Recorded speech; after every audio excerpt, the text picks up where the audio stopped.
Hello. Hello. വെറുതെ ഒന്ന് ഹോസ്റ്റലിൽ കയറി. അപ്പൊ കൂട്ടുകാരികൾ പറഞ്ഞു ഇപ്പൊ കമ്പനിയൊന്നുമില്ല, ഒറ്റയ്ക്കാണെന്ന്. എന്തു പറ്റി? ഡോക്ടർക്ക് എന്ത് പറ്റി? എന്നെ പെട്ടെന്നൊന്ന് കാണണമെന്ന് തോന്നാൻ. 2-3 ദിവസമായി മനസ്സിനാകെ ഒരു വിഷമം. ഒന്ന് കാണണമെന്ന് തോന്നി. എന്തിന്? അന്ന് ഞാൻ മായയെ വല്ലാതെ നോവിച്ചു അല്ലേ? എങ്ങനെ? അച്ഛനും അമ്മയും ആരെന്നറിയാത്തോളം എന്നൊക്കെ പറഞ്ഞ്. ഓ, അതിലെന്താ? കുഞ്ഞുനാൾ മുതൽ അതെനിക്ക് അറിയാവുന്ന കാര്യമല്ലേ. മുതിർന്നപ്പോ അതൊക്കെ മറക്കാൻ വേണ്ടിയല്ലേ ഞാനൊരു ബഹളക്കാരിയായത്. ഡോക്ടറുടെ ഭാഷയിൽ പറഞ്ഞ ഗാങ് ലീഡർ, നൊട്ടോറിയസ്. എനിക്ക് മാപ്പ് തന്നൂടെ? എന്തിന്?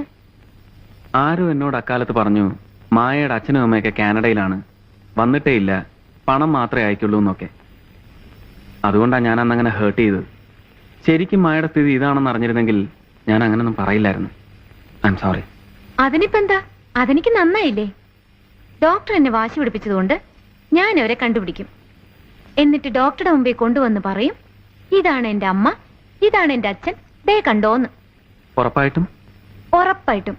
അന്ന് ഡോക്ടർ എനിക്ക് എന്ത് തരും? അവരെ എന്റെ മുമ്പിൽ കൊണ്ടുവരാൻ മായയ്ക്ക് പറ്റിയാൽ തീർച്ചയായും ഞാൻ എന്നെ മായയ്ക്ക് തന്നേക്കാം. If you love me, if you like me. കൊണ്ടുവരാൻ പറ്റിയില്ലെന്ന് വെച്ചോ, അപ്പൊ മായ എനിക്ക് തന്നേക്കണം. Because I love you, I like you. അയ്യോ, കൺഫ്യൂഷൻ കൺഫ്യൂഷൻ. എനിക്കൊന്നും മനസ്സിലാവുന്നില്ല. ഒന്നുകൂടെ പറഞ്ഞേ. ദേ കളിതമാശയൊക്കെ വിട്, ഞാൻ കാര്യമായിട്ടാ പറയുന്നത്. ഞാനും കാര്യമായിട്ടാ പറയുന്നേ. എനിക്കൊന്നും മനസ്സിലാവുന്നില്ലെന്നേ. എന്നാ മനസ്സിലാക്കിയോ? അച്ഛനെ മറക്കുക, അമ്മയും മറക്കുക. എന്നെ ഇഷ്ടമാണെങ്കിൽ മായ എനിക്ക് തന്നേക്ക്, ഞാൻ അംഗീകരിച്ചോളാം. അത് പറയാനാ വന്നത്. ദേ നുണ പറയുന്നു. അല്ല, സത്യം. എന്താ ആലോചിക്കുന്നത്? നുണയാണെങ്കിലും സത്യമാണെങ്കിലും ഐ എം സോറി ഡോക്ടർ, എനിക്ക് സമ്മതമല്ല. എന്തേ? പിന്നെ അന്നെന്തിനാ എന്നോടൊന്ന് പ്രണയമാ, കല്യാണം വേണേലും കഴിക്കാൻ തയ്യാറാണെന്നൊക്കെ പറഞ്ഞത്?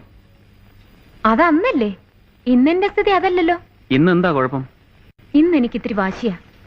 എന്റെ വേണ്ടപ്പെട്ടവരെന്നെ അംഗീകരിക്കാതെ ഡോക്ടറോട് എന്നെ അംഗീകരിക്കാൻ പറയുന്നത് ന്യായമല്ലല്ലോ. ഓ, അപ്പൊ അച്ഛനെ അമ്മയും കണ്ടുപിടിച്ച് വന്നിട്ടേ നമ്മുടെ കാര്യം നടക്കൂ.